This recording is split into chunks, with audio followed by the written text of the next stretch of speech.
Welcome back. Welcome back to another episode of the Fifth Quarter Podcast. I'm your host, Marcus Jones, the Bluff City Cowboy, coming to you live from Memphis, Tennessee. And thank you guys for joining me for another episode. This is the last official week of the 2023 NFL season.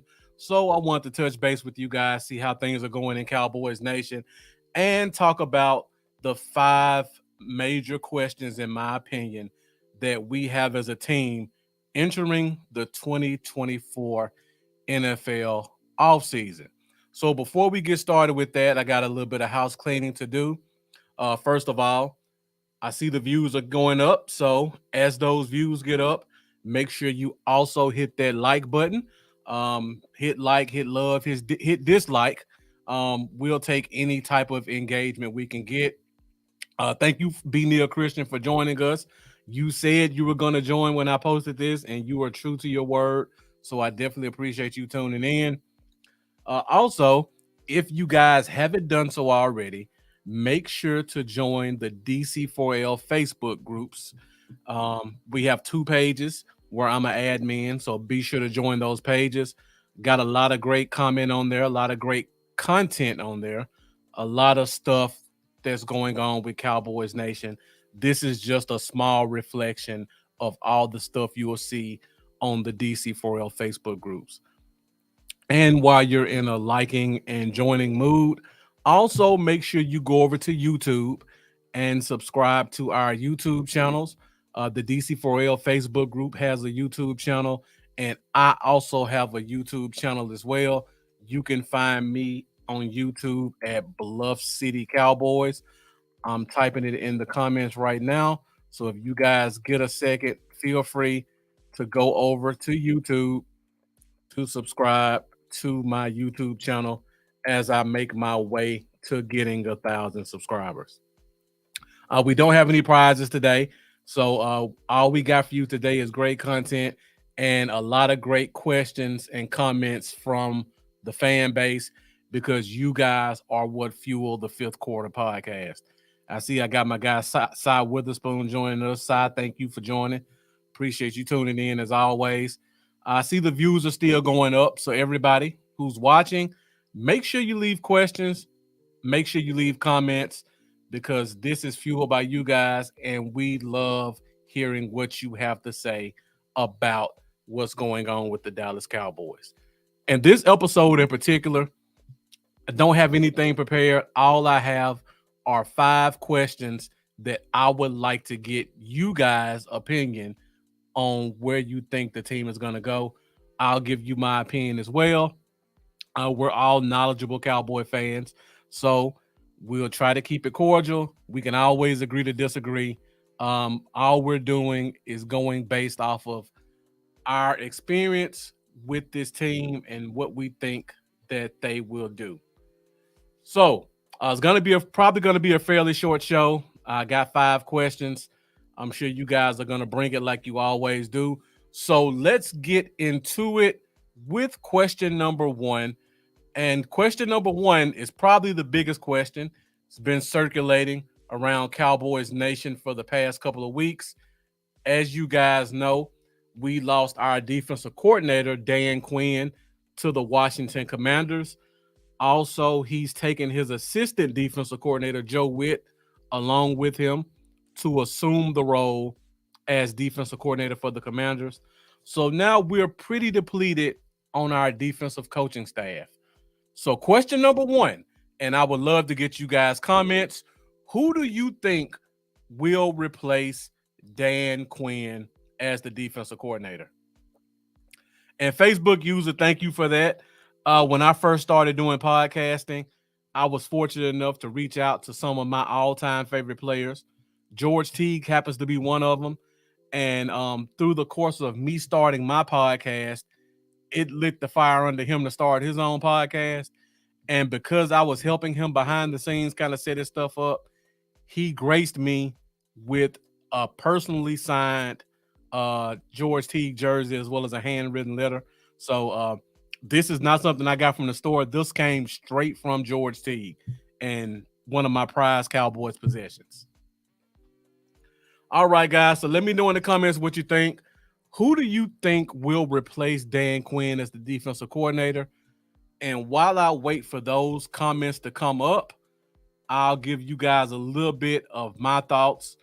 As you can see, we have three candidates on the screen right now. First candidate is Don Wink Martindale, former defensive coordinator for the New York Giants. The second candidate is Mike Zimmer, former defensive coordinator for the Cowboys 20 years ago. By the way, full circle, he was George Teague's defensive coordinator back in the mid to late 90s with the Cowboys. Also, former Cincinnati Bengal defensive coordinator and former Minnesota Vikings head coach slash dictator. And then lastly, we have Ron Rivera, who was the former head coach for the Washington Commanders, who just fired him and signed Dan Quinn. Also, another little bit of news that's been coming out over the past 24 hours. It sounds like the list of candidates is starting to increase. I believe I saw that now Rex Ryan has not been confirmed to have interviewed, but he has at least been in talks with the Cowboys. So he could be another interview candidate. He could have already been interviewed. It's the off season, so as you guys know, information doesn't always come out accurately. So we have to wait and see what happens on that one. A couple of other names have been thrown out there. A guy by the name of Jim Leonard. If you guys are familiar with NFL football, Jim Leonard was a former safety, played for Wisconsin, undersized guy.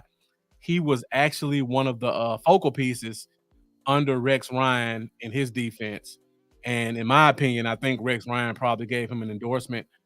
And then also I heard tonight, Marquand Manuel may be interviewing for the position. I know you guys don't want to hear this, but Marquand Manuel is a Dan Quinn disciple.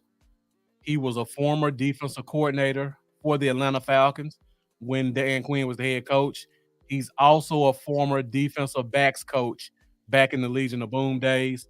I believe he's currently a DC with the Jets. Not a DC, I'm sorry. He's currently a cornerback coach with the Jets, but I think he will be interviewing for that position as well.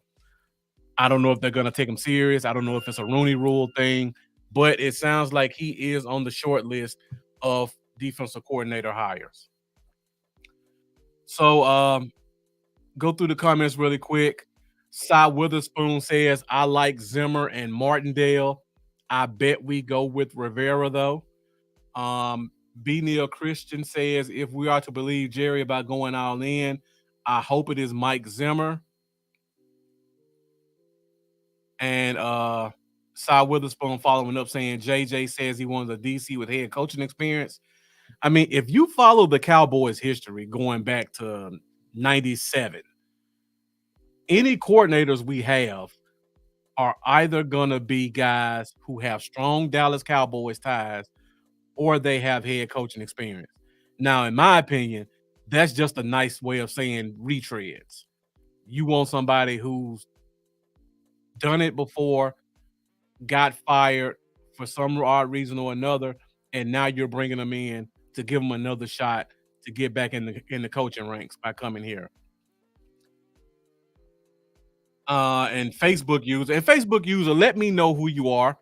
And also, if you haven't done so already, give StreamYard and Facebook access to your name and photos so that I'll know who you are.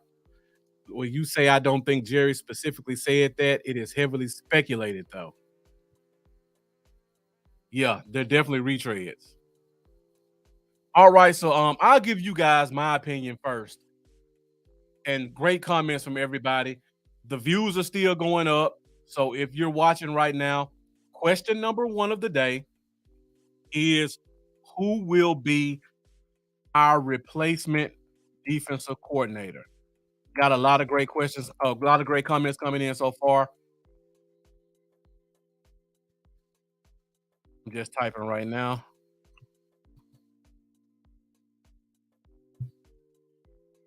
So first of all, Before I say who I think will be the best coordinator, let me give you my opinion. Shane Odom, thank you for joining as always. I hope the Cowboys take their time next year picking a head coach as they are picking a defensive coordinator. I agree. I hope they do that as well and don't take a retread. Edward Jackson Sr., thank you for joining us. You're going with Wink Martindale. And Joey Garcia saying Mike Vrabel. That one will be a shooting for the moon candidate, but definitely a option that could be out there. Now, first of all, my opinion on defensive coordinator. I think everybody who's a Cowboys fan knows there are going to be some changes next year if the team isn't successful. And Mike McCarthy's probably going to get the boot. So if Mike McCarthy's going to get the boot next year, more than likely whoever's hired this year probably won't be here next year. So we're getting, in my opinion, at best, a 2-year rental of a defensive coordinator. To me, that's not enough time to really implement a defensive scheme unless you're doing something that the defense is already familiar with and connecting the dots. That may be why Marquand Manuel is a possible option because he runs a similar scheme to Dan Quinn. I know you guys hate to hear that, but this is reality. No defensive coordinator we bring in is gonna have time to implement their scheme. So for me personally, I don't care who it is, as long as they emphasize bringing in defensive tackles and linebackers. And I'm pretty sure everybody agree with me on that.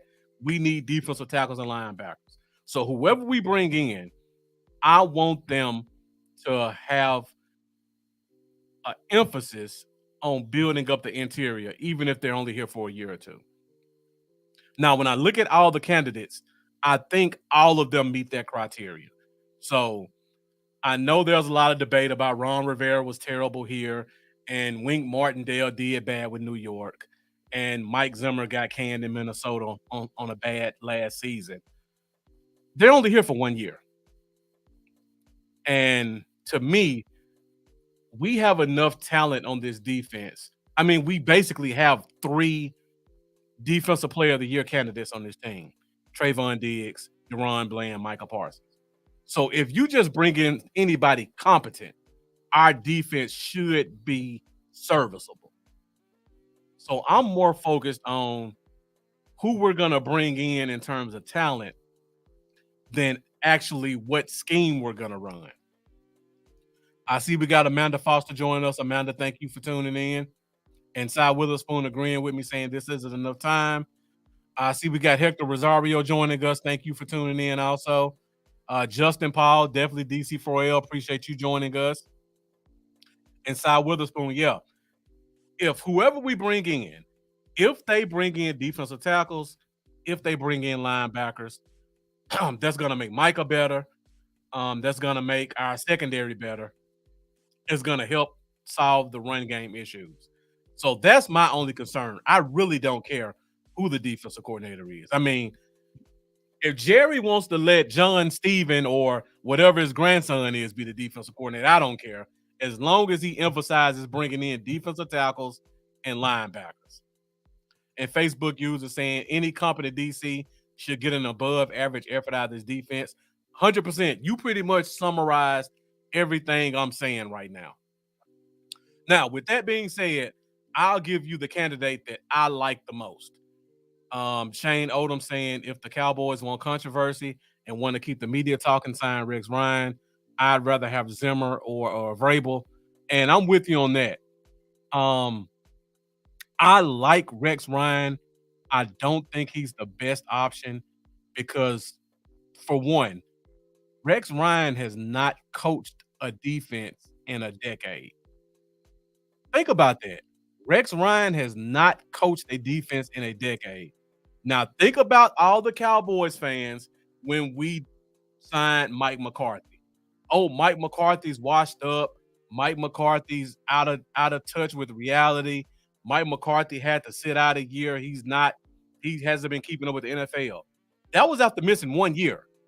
Rex Ryan hasn't done this in 10 years. And people are now trying to say he's the best candidate. To me, that's concerning. Cy Witherspoon, you said my second point. Rex Ryan is an old school coach trying to coach in a new school game. There are no more Bart Scotts. There are no more Ray Lewises. Those are the guys that Rex Ryan coached when he was great. Those guys are not in the NFL anymore.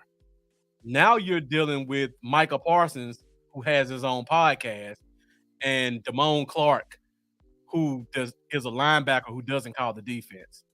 Completely different scenario than when Rex Ryan was last coaching the defense in the NFL. So that's my second problem. My third problem is Rex Ryan has one of the most complicated defenses of all time. Highly documented. You can look it up for yourself. Everywhere he's gone outside of Baltimore, because Baltimore had arguably two of the smartest defensive players of all time in Ed Reed and Ray Lewis commanding the defense. Outside of that, you can go look up sound bites, quotes from guys saying Rex Ryan's defense is way too complicated and it's hard for us to comprehend it. So now you want to bring an old school complicated defense to the Dallas Cowboys. Now think about this for a second. None of our linebackers are green dot guys. They've never called a defense. So now you're going to ask two guys. One of them is a converted safety, by the way. You're going to ask these guys to not only learn how to call the defense, but also learn how to call possibly the most complicated defensive scheme of all time in the NFL. That is an extremely steep learning curve to ask for Damone Clark and Marquise Bell. And then my last problem. Normally, when you have a defensive coordinator that comes in, yeah, highly intelligent guys. And even Bart Scott. Bart Scott was with him in Baltimore. He had to bring Bart Scott to the Jets with him to help teach their defense. And that's leading to my last point. When you look at all these other defensive coaching candidates, Mike Zimmer hasn't coached in, 4 years? There's still some Mike Zimmer guys out there where if he wants to implement his scheme, he can go bring in an Anthony Barr. He can go trade for Harrison Smith. There are a couple linebackers, defensive tackles, corners still sprinkled around the NFL who played in his system. Same for Ron Rivera. There are no guys left in the NFL who played under Rex Ryan's defensive scheme. So now you ask Rex Ryan to come in and teach an undisciplined team who has no guy who's ever called plays to teach them this scheme, and you don't have a field general who can actually be on the field and say and direct traffic. That's an extremely tall task to ask. That's not saying I don't like Rex Ryan. That's not saying I don't think he'll do a good job, but that's just too much stuff to ask for to be perfect to get him to come here and be successful. And then also his brother, Rob Ryan. Rob Ryan was here 10 years ago. The same stuff I'm saying right now, we said the same thing about Rob Ryan 10 years ago when he got fired. The defense was too complicated. And that was a complicated defense with Sean Lee as middle linebacker. Sean Lee was the middle linebacker, and the defense was too complicated for them to comprehend. You think Damone Clark and Marquise Bell are going to pick up the defense? And Sean Lee was having problems, albeit first, second year guy, still extremely intelligent. Cy Witherspoon saying too much to ask of our players currently, unless there is a green dot player we could bring in, but who is out there in free agency? I mean, you can find some linebackers, but they're not going to be familiar with Rex Ryan's scheme. That's my concern. And I'm going to give you who I think is the best candidate. Again, I'm not a fan of Ron Rivera, but if you look at Ron Rivera's history, everywhere he's gone, he's drafted defensive tackles who became all pros and linebackers. You go back to Chicago, his first two signings were Tank Johnson and I went blank on the defensive tackle, but he was extremely talented. And then he also drafted Lance Briggs. Steve Franco, thank you for joining us. Um, Glad you got your jersey. Make sure you send a picture to Amanda so that she can put that out there and let the people know all the great stuff that we do over here at the Fifth Quarter Podcast. Uh, Back to Ron Rivera. He went to Carolina. First two draft picks were Starlo Tulele and Luke Kuechly, and those guys were all world. Then you go to Washington. Jonathan Allen, the other big defensive tackle in the middle, Jamin Davis. Jamin Davis hasn't panned out, but at least you see he's trying. I don't want him as the defensive coordinator, but if I know he's going to bring in defensive tackles, I'll accept it. Mike Zimmer, pretty much the same thing. I like Mike Zimmer as a coach. He's another huge retread guy, former coach, former Cowboy. He rubs people the wrong way. If you really go back and read about Mike Zimmer, he was extremely old school. That concerns me on this team. If it were me, the best candidate would be Wink Martindale. And I see a couple of people may have said that. And I like Mike Zimmer. Mike Zimmer will be a close second, but I just like Wink Martindale. Eric Scott also saying I like Zimmer, but I feel they're going to go Rivera. And let me see. Jeremiah Stone, thank you for joining us. Maybe Zimmer or Vrabel for defensive coordinator. Let me see. Jeremiah agreeing with me about that's true on Rex. Hope the defense gets better, especially stopping the run. Going back to Cy Witherspoon's comment about Baltimore's highly intelligent defense. Eric Scott saying, you agree with all that, but Jerry probably will hire Rex. I mean, Rex is going to kill it in the interview. And you know that's all Jerry likes. So more than likely, Rex Ryan may be our new defensive coordinator. Again, I don't have a problem with it as long as he brings in linebackers and defensive tackles. And he'll definitely have to bring in linebackers because we don't have a guy who can call plays. And I'm going to keep emphasizing that all offseason until I see some linebackers come in here. Steve Franco saying, yeah, Troy Aikman was hostile when needed. And that's a good point, but Troy Aikman was 1997, 98. Completely different NFL right now. Cy Witherspoon, we definitely used to get in players' faces. Keystone saying Wink, the man behind the Giants. Yes, I like Wink. I don't look at the Giants years because the Giants team was terrible in terms of the secondary. Shane Odom saying, are there any college defensive coordinators we should be looking at? You know what? There probably are a couple of them out there, but we're talking about Jerry Jones here. Never going to happen. Don't even waste your time looking. There's one name that's come out there, Jim Leonard.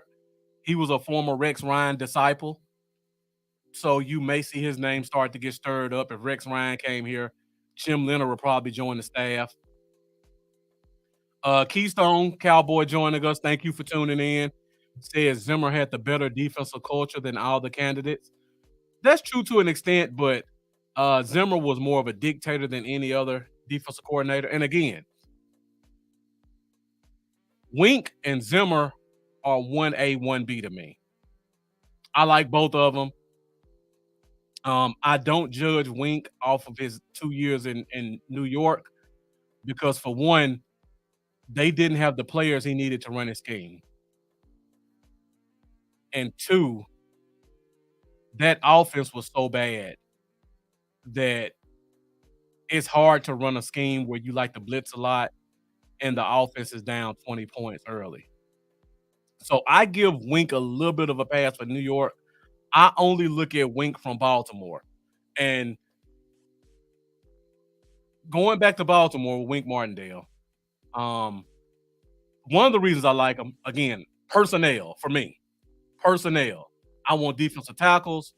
I want linebackers.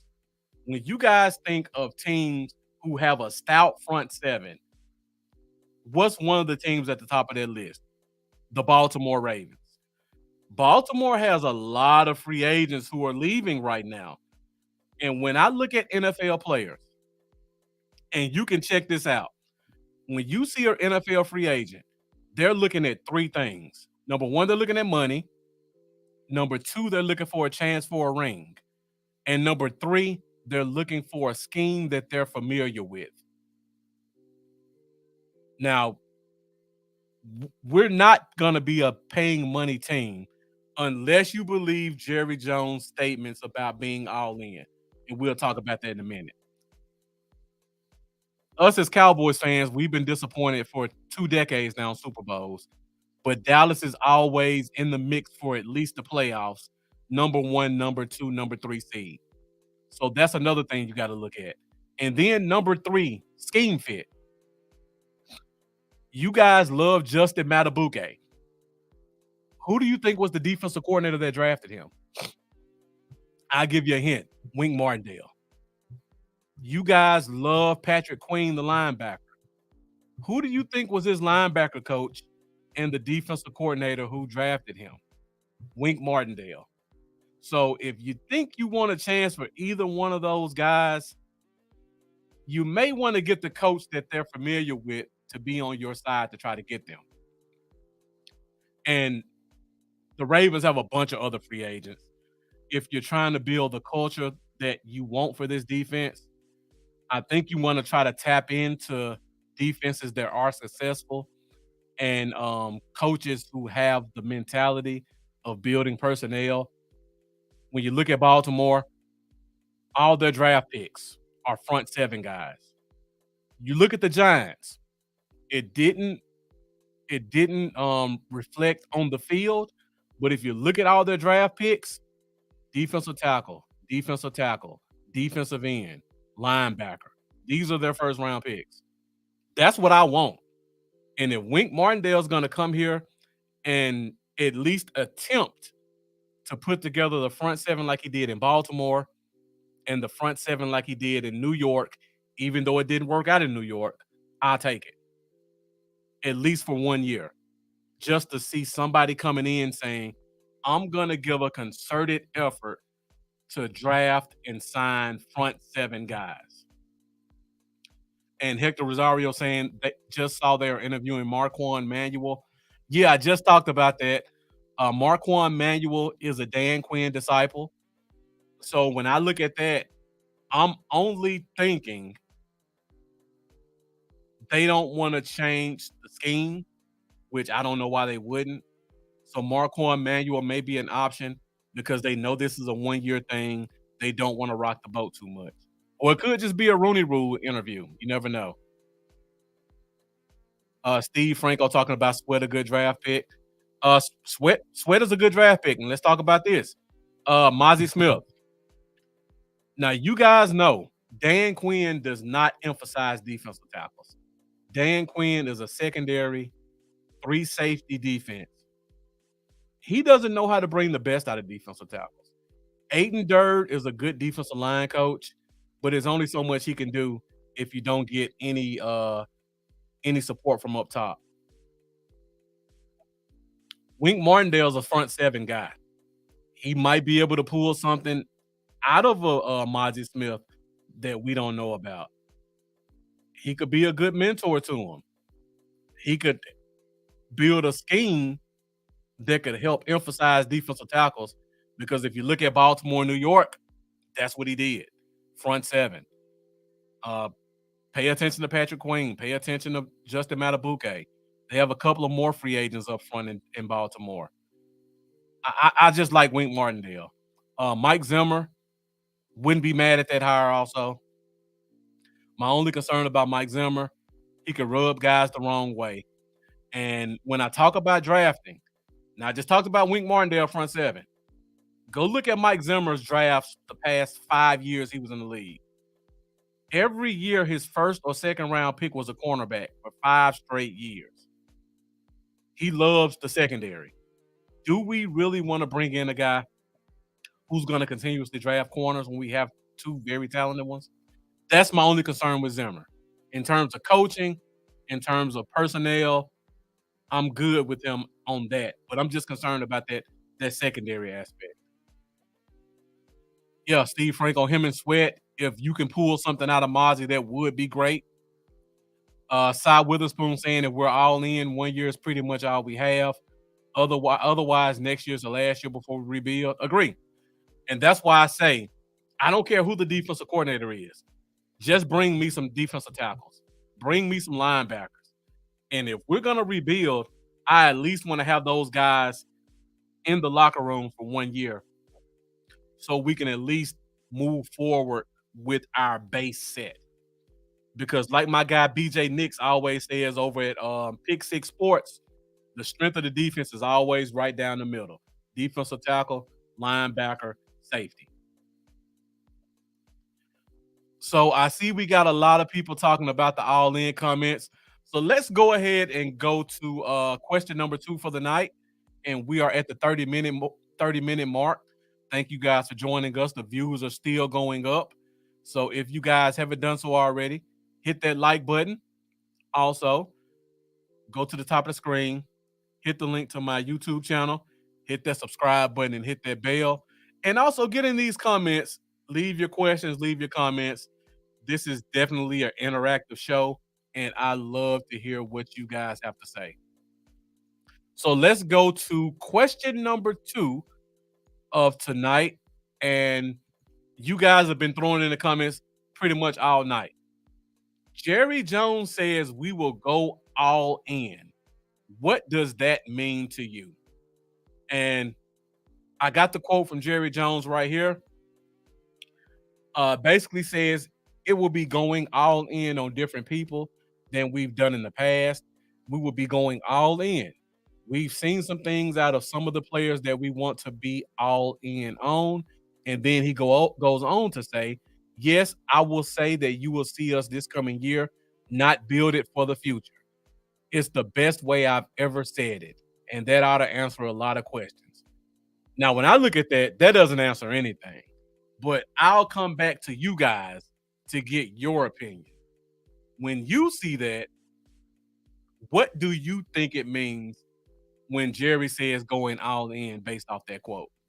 So I see a couple of people put something up here already. Facebook user says it's not an actual commitment, it is marketing. And Amanda saying Jerry's all in is driving by McDonald's and saying we got McDonald's at home. That's a good analogy, Amanda. That's a very good analogy.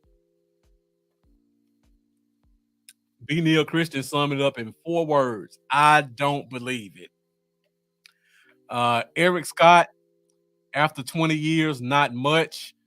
Hector Rosario saying, is Jerry going to spend some money? That remains to be seen. We'll talk about that in question 3, talking about money. Cy Witherspoon, I'm with you. It leaves me with a lot more questions than it does answers. Now, a Facebook user is giving us what we interpret it to mean. All moves will be short term this offseason on the defensive side of the ball, similar to what Denver did years back. That's what I hope it means, but Jerry wasn't very clear in how he said it. Steve Franco saying getting past round 1 in the playoffs. Facebook user, marketing, nothing more. He felt discontent with the fans, threw us a bone. That's all it means. And Cy Witherspoon definitely agreeing with him. Steve Franco going with Steve Franco reiterating what he said before. Rebuild year next year if we don't get past round 1. We had a couple of comments. All in is Jerry Southern the team because the backlash in the playoffs loss was a lot more vocal than in the past. Definitely agree with that one. Cy Witherspoon, going back to one of your earlier comments. If we are all in, 1 year is pretty much all we have. Otherwise, next year is the last year before we rebuild. And I agree with that also. It's almost like he's giving us a precursor to the rebuild that has never happened because they keep trying to put sugar on top of crap to hide the crap that's underneath. Keystone saying Jerry is not all in. And Facebook user saying expect plenty of 1-year contracts. If they're for good players, I'll take it. I mean, I'm pretty much with all you guys. Jeremiah Stone, don't believe it till I see it. I always will be a Cowboy fan. If free agents do come, hopefully be the right price. I mean, you guys are all pretty much reiterating the same thing. You'll believe it when you see it. You think you know what it means, but there's no guarantee. I have no comments, honestly. All in, I just got to see what that means. I mean, it's taking forever to sign a defensive coordinator. If you're going all in, does that mean he's taking his time to try to find the right guy? Let's see who that hire is, and then we'll see how the all in statements are made. Amanda saying if I were Dak, I'd request a trade and then watch it all burn. Steve Franco saying I doubt we spend money on free agents. I'll have to see it to believe it. And I don't want us to overpay for guys who are free agents on this team. We do need a lot of help. Defensive tackle, linebacker, running back, O-line. That will lead to one of our questions later on in the show. Cy Witherspoon saying Jerry is a snake oil salesman with the cure-all. He'll say anything to keep us locked in and paying attention. So all great comments from you guys. Like I said, I have no comment for that. All I can do is read what you guys say, and I agree with it 100%. There's nothing else I can add to it. All in is just words at this point. We'll have to see what he does come March 17th when the new league year starts to believe anything that he says. B. Neil Christian saying we will get free agents, but it won't be anyone that makes sense for us to win. If we do, and Steve Franco saying if we do want to go over, if we do, we're gonna overdo it because Jones don't know what he's doing but make money. Facebook user saying sign Matabuke, Wilkins, and Reader along with Patrick Queen. If I can get any two off that list, I'm pleased because all I'm about this year, let's get some defensive tackles, let's get some linebackers who actually can call the plays and actually know how to play against the run, and then we'll be doing something. Because I like Marquise Bell. I don't know if he's going to go back to safety or not next year, but I like him as a player. Damone Clark is a serviceable linebacker. I think he could be above average if given an opportunity. The problem is none of those guys are true leaders at linebacker. If you bring somebody in, and I'm sorry, I'm going to keep reiterating this all offseason until I see it happen. If you bring somebody in who can put Damone Clark in the best position, he's going to be able to perform better because they were both picking the wrong holes all the time. So if you had a linebacker who at least knew how to fill one hole, or if you knew had a linebacker who knew how to direct the other linebackers, that would help. That would go a long way towards seeing the run game be better. Amanda in all caps saying sign Derrick Henry. That's definitely something that's going to be on the radar. So, question number 2, you guys knocked it out of the park. 100% agree with everything you said. Let's move on to question number 3. And question number 3 is going to take us more off the field and back on the field. So, right now, we have 3 big players who are eligible for contracts. You got Dak Prescott in the last year of a 4-year deal. You got CeeDee Lamb about to play on his 5th-year option. And you also have Micah Parsons, who, while he is not due for a deal for at least 2 years, he is eligible for a contract right now. So, question number 3 for you guys in the chat. Which player should be extended? And I'll take your comments now. Steve Franco saying Lamb, Parsons stretch, Dak money extended, Lamb, Parsons. Cy Witherspoon saying Lamb, CD Lamb earned it this year. Eric Scott saying Dak almost has to be extended or they will have no cap space. That's definitely true. Just to give you guys a heads up, I'm gonna take next week off because it's Valentine's Day, and I won't have a girlfriend anymore if I do this podcast on Valentine's Day.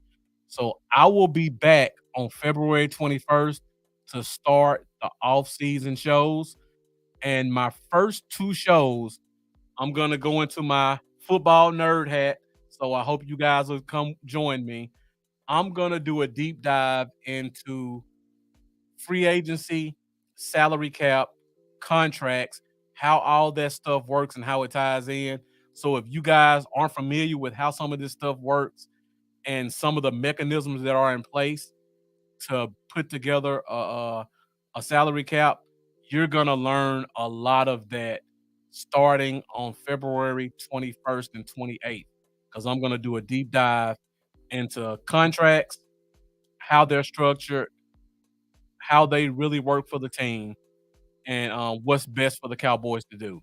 Because there are a lot of people who put stuff out there, and it's only halfway right. It's not incorrect, but it's halfway right. B Neil Christian saying, "Get Micah's done now. It will only get more expensive."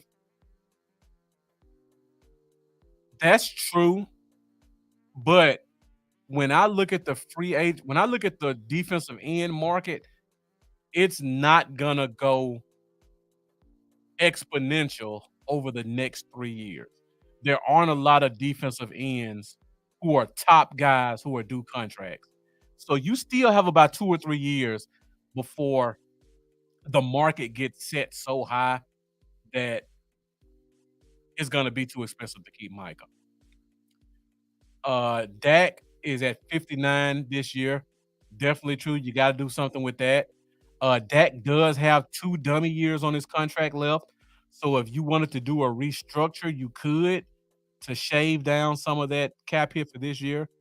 Of course, you'd be kicking money down the road for future dead money. But I'll talk about that on February 21st. But you got to do something with them. Yeah, Steve Franco, got to make her happy. Or you may see something get thrown in my head during the February 14th show because I'm on this podcast instead of taking her out or what have you. Jeremiah Stone saying all extended contracts. Cy Witherspoon, yeah, 21st and 28th. The 21st, I'm going to talk more about just salary cap and stuff like that. And then the 28th, I will go into all the free agents for this team, and I'll give you my thoughts on what I think their contracts will be and if we'll keep them. And I'll say this, and not to toot my own horn, the past 3 years, I've been extremely accurate on guessing what contracts are. So I'm really looking forward to those shows. Amanda saying Dak and Lamb get extended, and Eric Scott saying Dak and Lamb for sure. Micah, I could take or leave. Um, I think Micah's gonna do a lot of talking this offseason because he's eligible for money. But from a Cowboy standpoint, Micah has no say. Micah cannot sit out of camp. Uh, Micah can ask to be traded, but I mean, what good is that gonna do him? We have him for this year 3. We have him for year 4, and we have a fifth year option. So Micah technically has 3 years under contract where he's stuck here, and that doesn't even include franchise tags. So Micah could possibly go 5 years without a new contract. He won't like it. Cowboys Nation will talk about it consistently, but that's the fact of the matter. We've seen it happen with other players with the Cowboys before. Go back and look at DeMarcus Lawrence. Everybody remembers how that went. He had that great sack year, followed it up with another very good year, still didn't get a contract for 3 more years. So I don't think Michael's going to get extended.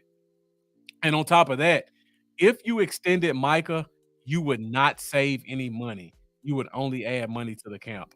And I'll talk about that on future episodes.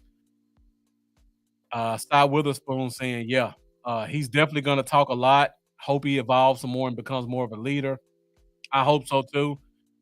He has the chance to be special. I mean, I know he's doing great now in terms of production, but he has the chance to be transcendent, not only for himself, but the players around him, like a Ray Lewis or a JJ Watt type guy, where he can be a cornerstone of a defense and basically bring it up. Between the podcast and no shows and bigger games, I'm losing interest. Eric Scott, I'm this close to being right there with you. I'm gonna give him the benefit of the doubt because he's still a great player. And going back to DeMarcus Ware, all the way back, we had the same concerns about him. He was getting 12, 13 sacks a year, but at the end of the game, he wasn't making the play that sealed the game for us. So I'm almost there, but I'm still going to give him a chance to prove himself. This is his first true year being considered a defensive end, so he's still got a lot of growing to do at the defensive end position. So he should only get better from here. But the podcast does kind of rub me the wrong way for an NFL player on a team with such a big platform already. Now, B. Neil Christian, I don't think that's the case, only because of how much of a signing bonus you have to give him. And when you spread that over 5 years, it'd probably be more than his salary. But we could talk about that in a couple of weeks. Tim saying Micah is the only player I ever bought into 100% as a rookie. And Steve Franco saying he's getting held almost all the darn time. Can't do much. And again, first year as a defensive end. Hopefully he gets into the lab. He learns some more nuances of the scheme, of the position, I'm sorry. Because he gets held a lot. But a lot of defensive ends get held. And they still get 14, 15, 16 sacks. That's because they played defensive end their whole life.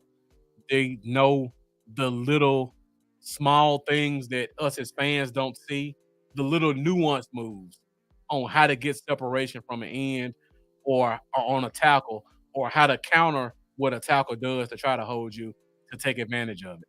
So those are things I hope Michael's going to be learning. All right, Zachary Taylor, huge Dallas fan since I was 12.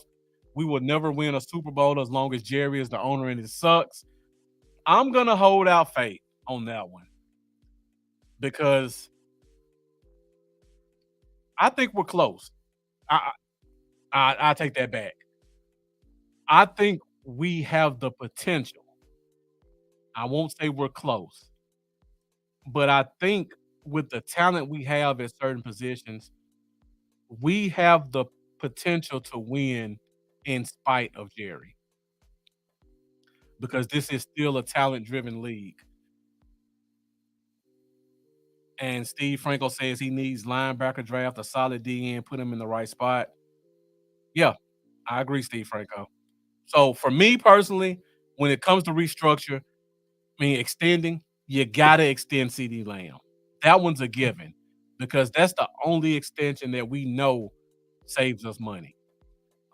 Dak's gonna be a little bit more difficult because Dak holds all the cards, and we all hope and assume Dak wants to be a Cowboy for life, but we really don't know.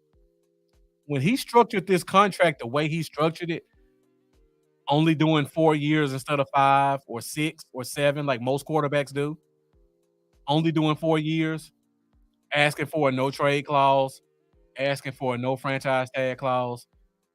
That told me at that point, Dak wants to see the direction of where this team is going, and Dak wants to see what's going to be the best situation for him when he reaches what's considered the prime of his career at 30 as a quarterback. So as much as we love Dak, as much as we think Dak loves it here, he has the football field built on the back of his house. I still have questions of whether Dak really wants to be here. And hopefully Those questions get answered soon, and we get this thing figured out because if we could sign Dak to a 6 or 7 year contract, like every other franchise quarterback does, that will go a long way in helping solve our salary cap problems and also give us that stability on the offense. Cy Witherspoon saying we have potential with certain positions, but they have to do special things when it matters most. 100% agree. Big time players make big time plays. We have the big time players, but they're not always making the big time plays in key situations. Now, Amanda saying too long, I think 4 would be my cap. Now, if Dak's your quarterback of the future, you got to get him signed for 5 years or more. If there's still questions, I say, okay, 4 years. But remember, Dak was the one that wanted 4 years, not the Cowboys. If Dak would have signed for 6 years after Patrick Mahomes signed that 10-year deal, they would have taken a 10-year deal. Dak was the one that chose 4 years. So that makes me question, does Dak really want to be here for the long term? Zachary Taylor asking a great question. What do you think about Tony Pollard moving forward? Our run game was very hit or miss this season.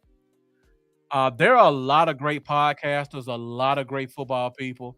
My guy Tavis Banks, who was in the chat earlier, great football mind. If you don't follow him on Twitter, go find him, Keystone Cowboy. Find him on Facebook. I know he's talked about this a lot, so I don't want to just take credit for it myself. But this is gonna be the deepest running back free agency that we've ever seen in the NFL. I mean, there are gonna be 8 or 9 bell cow number one running backs that are available in free agency.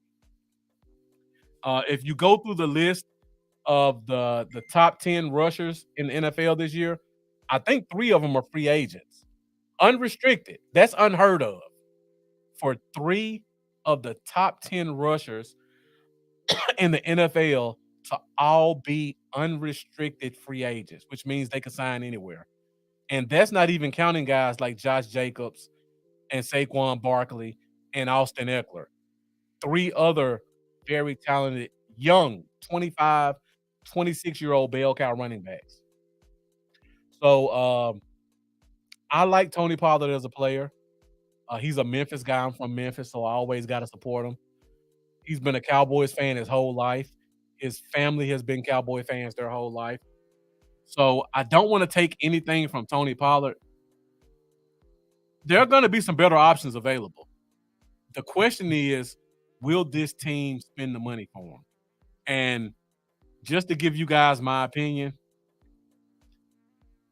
the running back market is not going to be as expensive as you think it will be.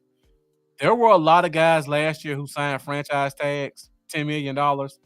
That's only because that's what the franchise tag is.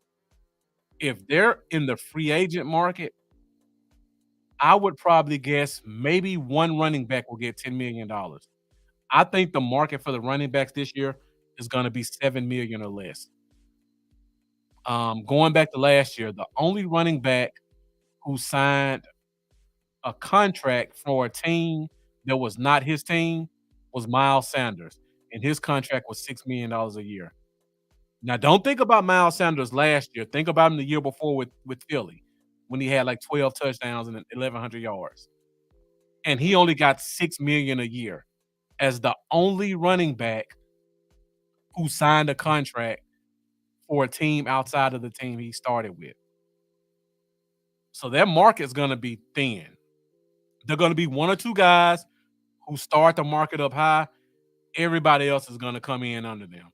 So Tony Pollard, if you want to bring him back for 4 or 5 million, you probably can. I probably guess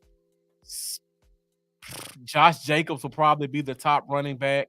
Maybe Saquon Barkley because of former first-round pick hype. One of those guys may get 8 or 9 million. Everybody else is going to be 7, 6, 5. There are going to be some running backs that have a lot of potential to be number one running backs that I think are going to be available. If you guys like Zeke Elliott, you could probably get him back for a league minimum deal next year. Uh, Devin Singletary for Houston had a great year this year. He'll probably be available for 3 or 4 million. Derrick Henry, because of his age, regardless of what his stats look like, he's going to be a middle of the pack guy. Probably, I think probably 5-6 mil. Saquon, B. Neal says Saquon's going to get 10 million. If he does, I think he'll be the only one. Zachary Taylor saying I love Saquon, but he's hurt a lot. Again, all these running backs have question marks. Nobody's gonna get the big money. If you guys like what Dante Foreman did for Chicago last year, he's gonna be available. The Eagles didn't sign DeAndre Swift. He's gonna be available. You like DeAndre Swift? Just going through the list real quick. Gus Edwards, solid running back, probably going to be available $2-3 million. Clyde Edwards-Helaire, Kansas City Chiefs, former first-round pick. They didn't use him well. You could probably get him for league minimum. So this list, J.K. Dobbins, former first-round picks, a lot of injury concerns, but when that guy's healthy, he's on it. You could probably get him for cheap. You guys love Kareem Hunt. He's going to be available. I could go through the list. I'm looking at the list right now. I'm looking at 15 names, and that's not an exaggeration. I'm looking at 15 names I would be happy to see in a Dallas Cowboys uniform. And I think we can get two of these guys together for under $8 million. That's how crazy I think the running back free agent market is going to be this year. Eric Scott asking how much gas is left in the tank with Henry. I mean, he was number 3 in rushing last year.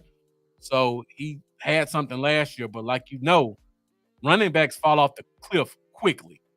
So are we going to invest in him and we get the year where the gas tank runs on E? Another question mark, another reason I think his market is going to be a little bit lower than the fan base expects. Pollard and Henry for both around 12. I'm in. I think that's a pretty accurate market for both of them. I think they're both about $6 million a year running backs. Harbaugh wants Saquon in LA badly, so they will overpay for him. Remember, they just signed their quarterback to a $55 a year deal, and he's in year 2 where the money starts to shoot up. So he may want Saquon badly, but do they have the money for it? And they also got to figure out what they're going to do with Mike Williams also. Henry or Barkley should help Tony Pollard in the backfield. You're going to have your choice of names. I do think Dowdle is a solid guy, though. He's got potential. Dowdle definitely has potential, but the running back market is just so deep. Like, I mean, I would take Deontay Foreman over Dowdle right now, and you could probably get both of them at the same price. Rashad Penny didn't do a lot last year. I would take him over Dowdle. A.J. Dillon, Green Bay Packer. He's available. And Antonio Gibson. I can go through 2 dozen names right now. And we can talk about this later. But this running back market is just going to be ridiculous next year. And everybody's not going to be able to find a home. And that's going to bring the price lower and lower and lower. Jack Meeker, whoever fits your system, bring them in. There should be no reason we don't come out of the free agents market with 2 running backs that everybody knows and likes. Not loves, but likes. Cy Witherspoon, we do that. The 2 pickups for $8 million by Pollard. Definitely agree. I would like to have seen him gotten more touches last year. I think we all would have. But I think again this year, you're going to see some guys who are going to be in Dallas, and you're going to be like, I can't believe we got that guy for that price. Gibson and Pollard in the same backfield would be funny. I don't think the fan base knows this Jack Meeker, but Gibson and Pollard both played for Memphis together.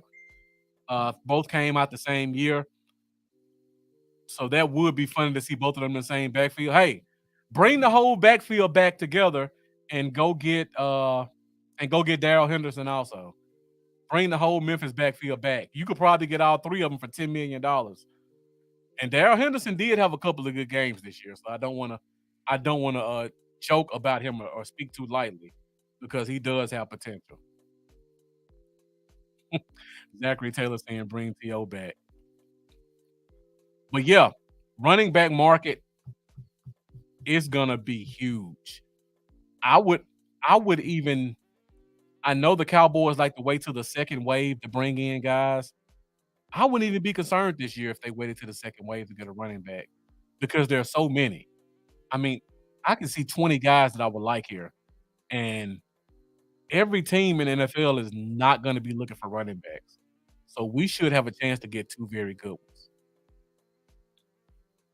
All right, so we just did all that talking about running backs, and now I'm going to question number 4. Speaking of Tony Pollard, which free agent should be re-signed to this team? So I put what I consider the top 4 free agents on the team right now. You've got Tyler Biadasz.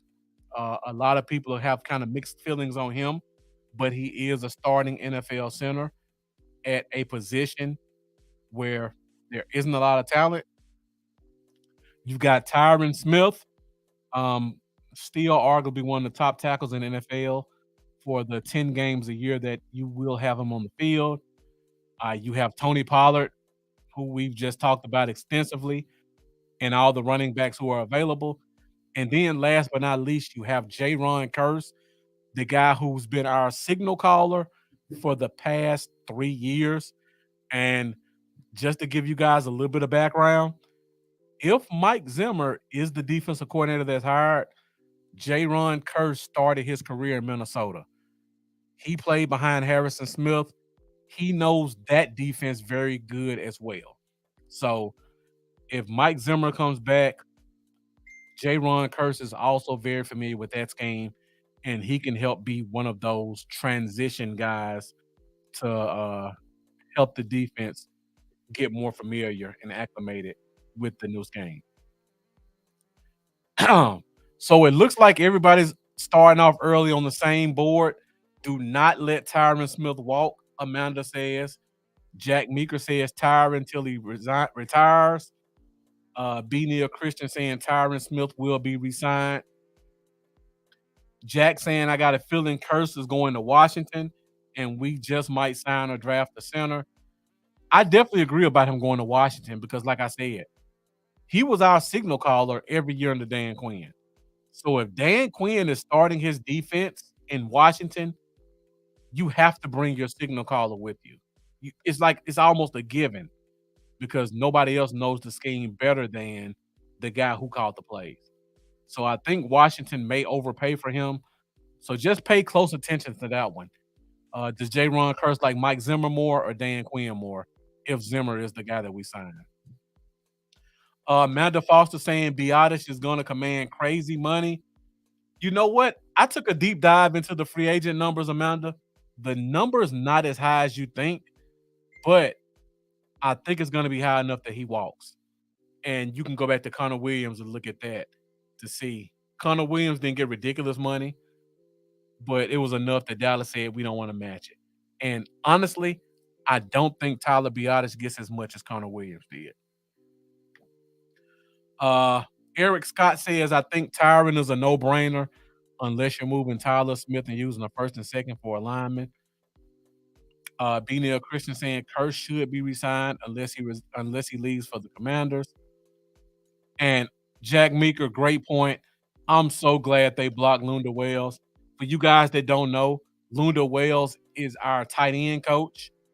He's probably going to be an offensive coordinator in this league in the next 2 to 3 years. But for right now, we've still got him. And hopefully he can continue to grow into this game. And he may be our next offensive coordinator or head coach of the future. Lunda Wells is a very talented position coach that Cowboys Nation should all be aware of. And you can just take a look at how great Jake Ferguson has progressed to see how good he is at what he does.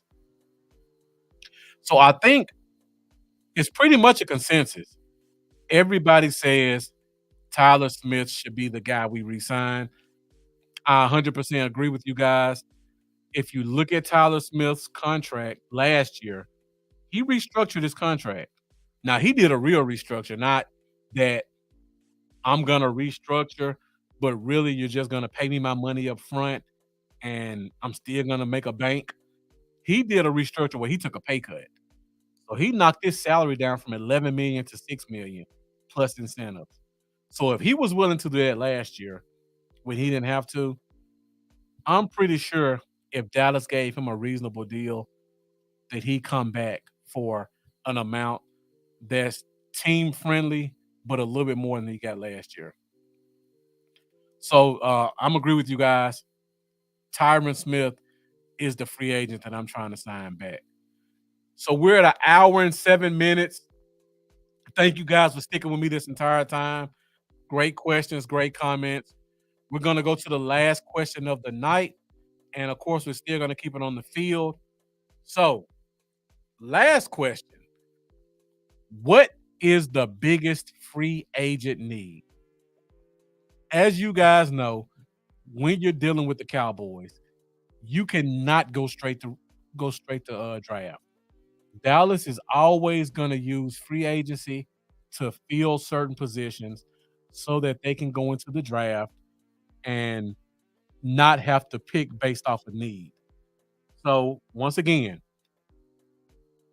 Michael Gallup's probably going to get cut, so we're going to have an opening at wide receiver. Tyler Biadasz is a free agent, so we're going to have an opening at center. Tyron Smith is a free agent. Whether we believe they sign him or not, there's going to be an opening there. I got Marquise Bell up here because once again, we don't have a play caller at linebacker. So we have to find a linebacker, a true middle linebacker. So that's another position. And then Jaron Curse is leaving. So we also need to find a safety as well. So this is just to give us an example of the positions on our team that are missing. What position do you and thank you, Jack Meek, for pointing that one out also.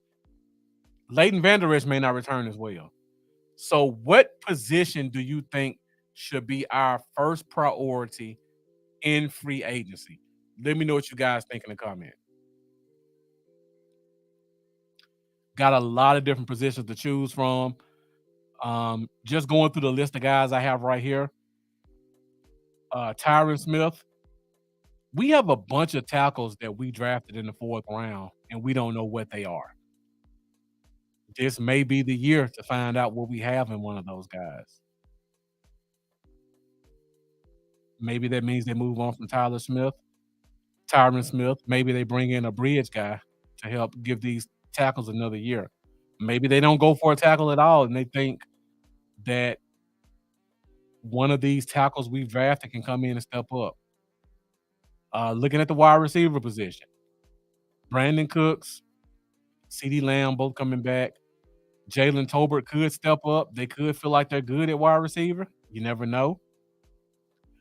Tyler Biadasz. Brock Hoffman gave us some good snaps last year. Maybe they decide, you know what? We threw Tyler Smith in the not Tyler Smith. We threw Tyler Biadasz in the fire as a 5th round pick and told him to come out unscathed. We threw him in the deep end and told him to swim.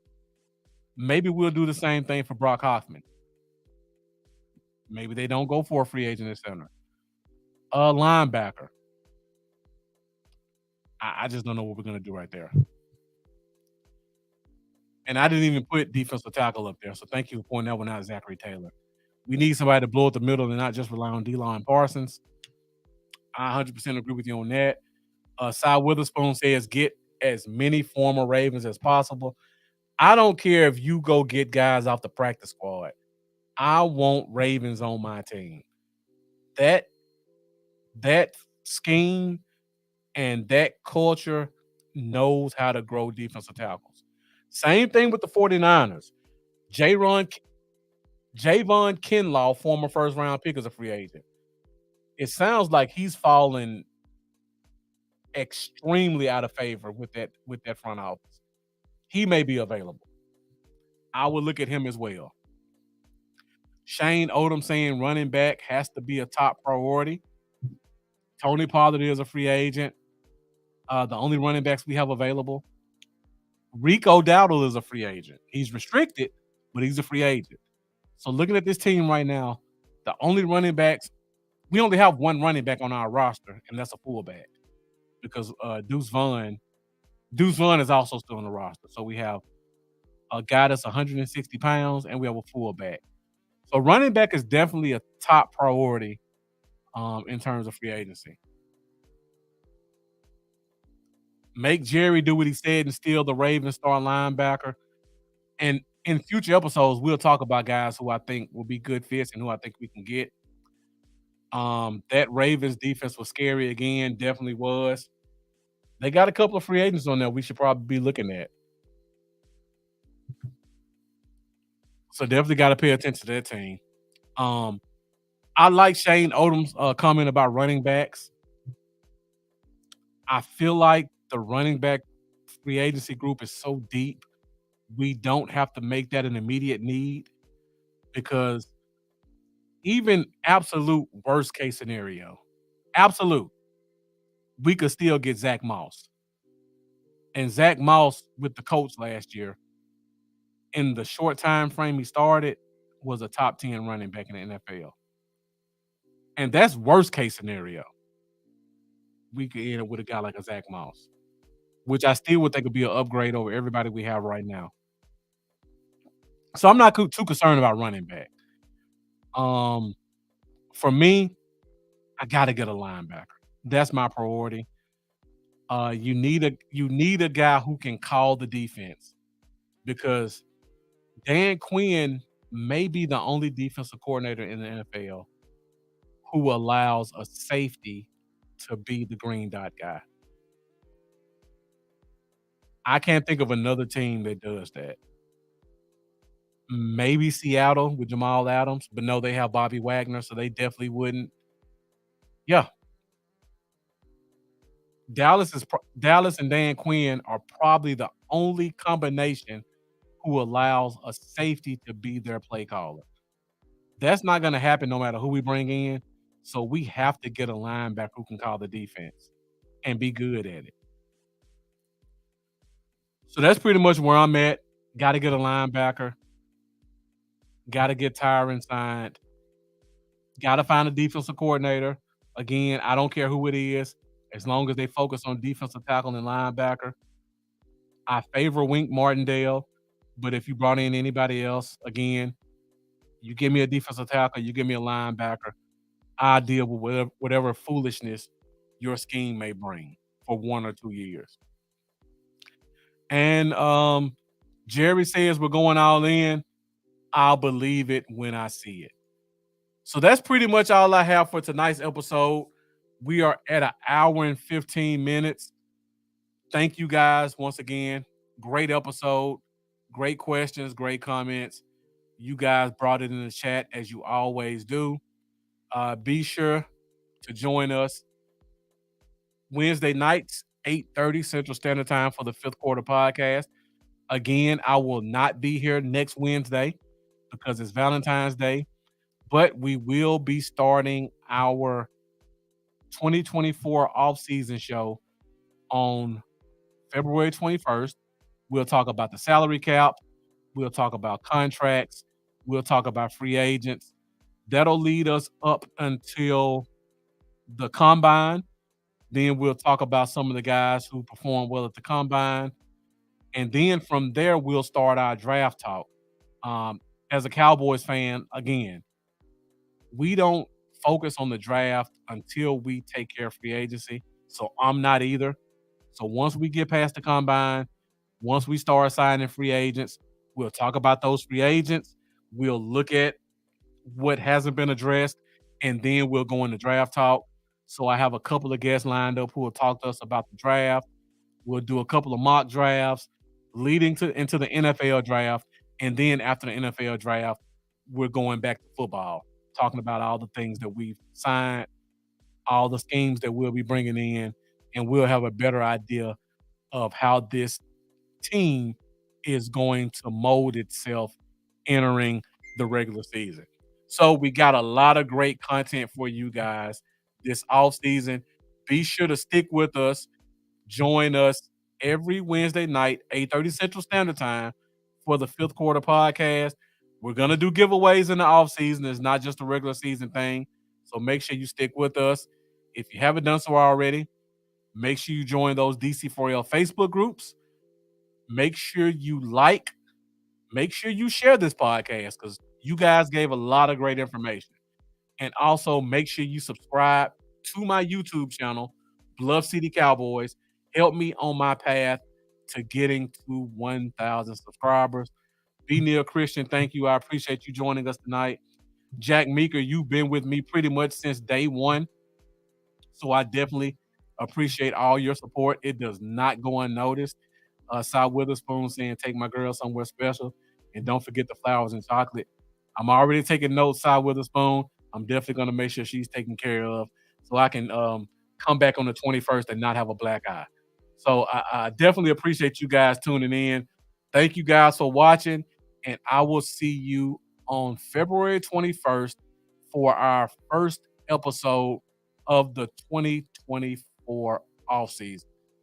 Once again, appreciate your guys' support. Thank you for joining. And as always, let's go Cowboys. You guys have a good night.